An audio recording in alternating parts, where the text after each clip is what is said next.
I want our people to understand one very thing.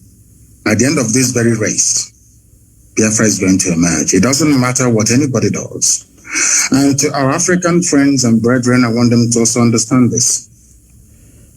We talk about Pan-Africanism. Pan-Africanism cannot take off without Biafra, because we do need a genuinely free country in Africa to be able to drive that very critical and important initiative. We are seeking to build a country that God Almighty in heaven will be very proud of. And though the Janjaweed, the Fulani Caliphate, have sent their armies of conquest into our land, that this very day, we don't even know if those who are killing us are doing so on behalf of the Nigerian state or they're doing it on behalf of the Islamic Caliphate. Because as we well know, ISIS is now in Niger State. Very soon they'll be in Kogi, and then from Kogi they'll come into Anambra, and the real war will begin. Remember, very many years ago, I told you one very critical point for you to bear in mind at all times. So basically to guide you in all your deliberations and your thinking about Biafra. They are going to kill us. That is true. But that is not going to stop Biafra from coming. We are going to do all we can to defend our land and to defend our people. The whole world may appear to be against us, but we have done nothing wrong. That is the most frightening thing about this whole thing. If you ask the world, what did Biafra do wrong to you? Nobody can tell. Nobody can actually explain to you properly. Because they want a world where very illiterate nomadic set of people will be in charge of governance, where you have refineries and they're no longer working, where you produce oil and gas but still import kerosene and fuel for your cars, where they want to impoverish the people. For those who may not be acquainted, or should I say familiar with the book that one of our very good friends wrote in years gone by, Walter Rodney. He was at Dar es Salaam University where he was assassinated by the CIA very many years ago. Walter Rodney wrote a very compelling book called How Europe Underdeveloped Africa. What we are witnessing today is precisely what he was trying to explain to us. If you allow yourselves to be taken over by greed, by self-preservation and the trappings that you find in North America and in Europe and in Far East Asia, you will never ever develop your land. We are fighting for Biafra that we may restore our lost dignity. We are fighting for Biafra that Black people all over the world may be set free at last. We are fighting for Biafra not that we may have or commence the building of a large empire, not at all. We are asking for a Biafra where we can live and die with a semblance of dignity. Because right now people are dying, but there isn't any dignity.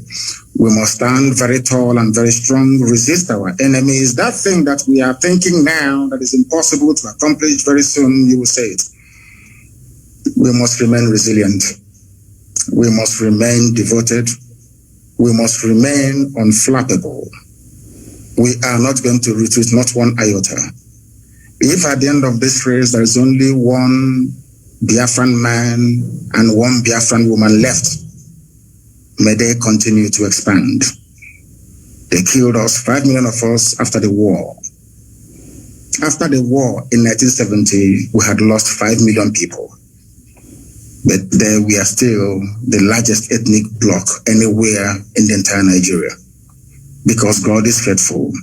And at this very critical time, this very Elohim that we worship is not going to abandon us. I'm not saying we're going to fold our hands in prayer and fasting alone. No, we are going to do what we have to do to ensure the survival of our race. An attempt has been made in the past to exterminate us. The British supported the killing and the mass slaughter of Biafrans because of crude oil and gas. That Ojukwu told Harold Wilson, we cannot give to you. This resource belongs to the people, and that was the end of it. And he said, because of that, we're going to kill you. And sadly, Britain is still doing something till this very day. A supposedly civilized and advanced country, aiding and abating the slaughter of an indigenous population because of oil and gas. Therefore, I'm asking all of you to remain very resolute, to remain very strong. Do not allow yourself to become distracted. we have almost won. As Dr. Pasanga said here a short while ago, we have awoken the consciousness of not just ethnic nationalities within Nigeria, but the entire African continent as a whole. We have won the debate. Now is the time for us to restore Biafra. And once that is done, believe you me, everybody will come to Biafra and to pay homage. Or should I say pilgrimage in this case. So we are winning.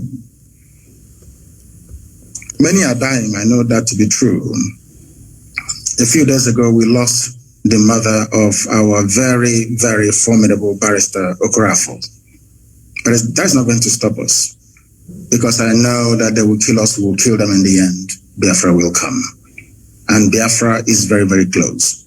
I want our people to develop the mindset of the Afghanis.